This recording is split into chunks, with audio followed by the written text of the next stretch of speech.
कामचोर बहू। कांता बहन की दो बहुएं थी, बड़ी कल्पना और छोटी प्रिया। कल्पना का जैसा नाम वैसा काम। वो सारा दिन कल्पना में डूबी रहती, न कोई काम न कोई धाम। अरे कल्पना बहू, जरा अच्छी सी चटनी पीस दे। आज कुछ मजेदार खाने का मन है। पेट में जलन हो जाएगी माँ जी बुढ़ापे में। और वैसे भी मेरा काम करने का वक्त शाम का है। अब प्रिया को ही बोल दो। इतना कहकर कल्पना वहां से चली जाती है। कांता कल्पना के ऐसे रवैये से बहुत परेशान रहने लगी। मैं बना देती हूँ माँ चटनी। ऐसे बोलकर प्रिया माँ को प्लेट में चटनी निकालकर खाने को देती है। तभी वहां पे कल्पना आ जाती है। चटनी जरा चख कर तो देखूं, बड़े दिन हो गए। अरे नहीं बहू, तू तो रहने ही दे चटनी खाना, पेट में जलन हो जाएगी।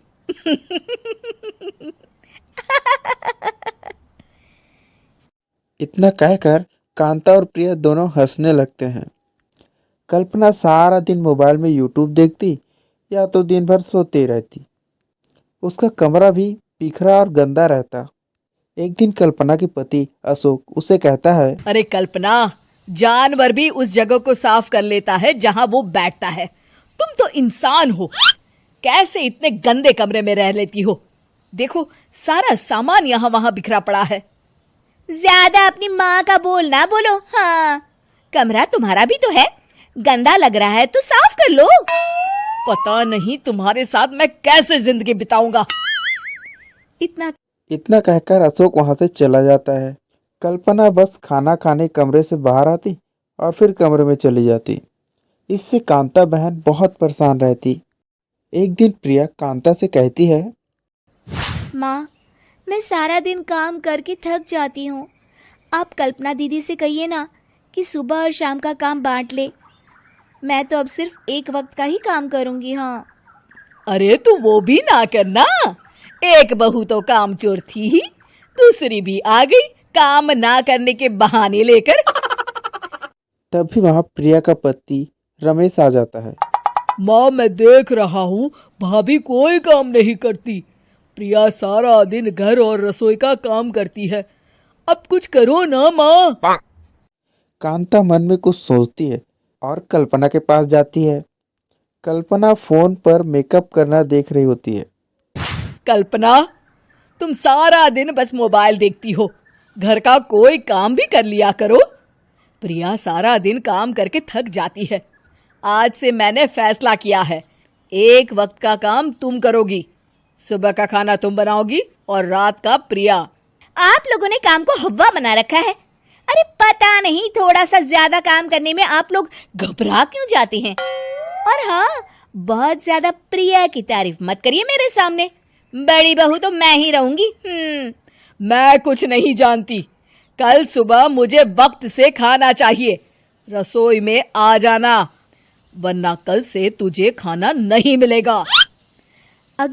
अगली सुबह कल्पना रसोई में नहीं आती है।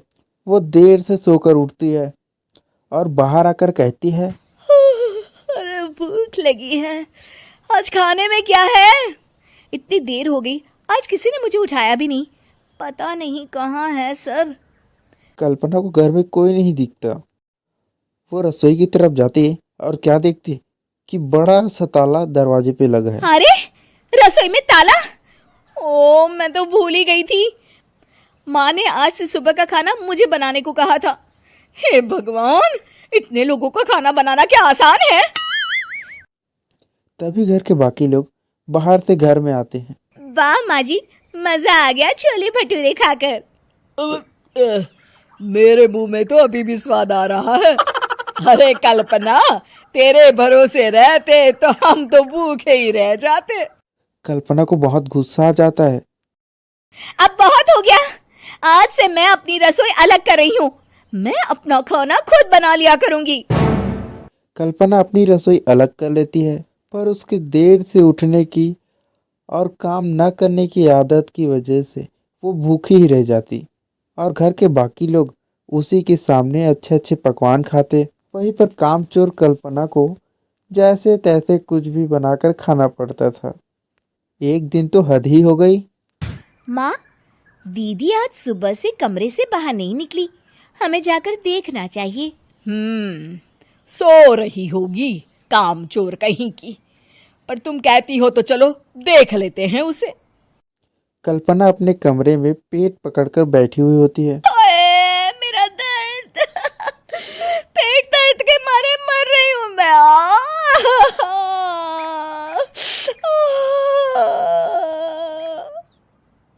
अरे दीदी, क्या हुआ?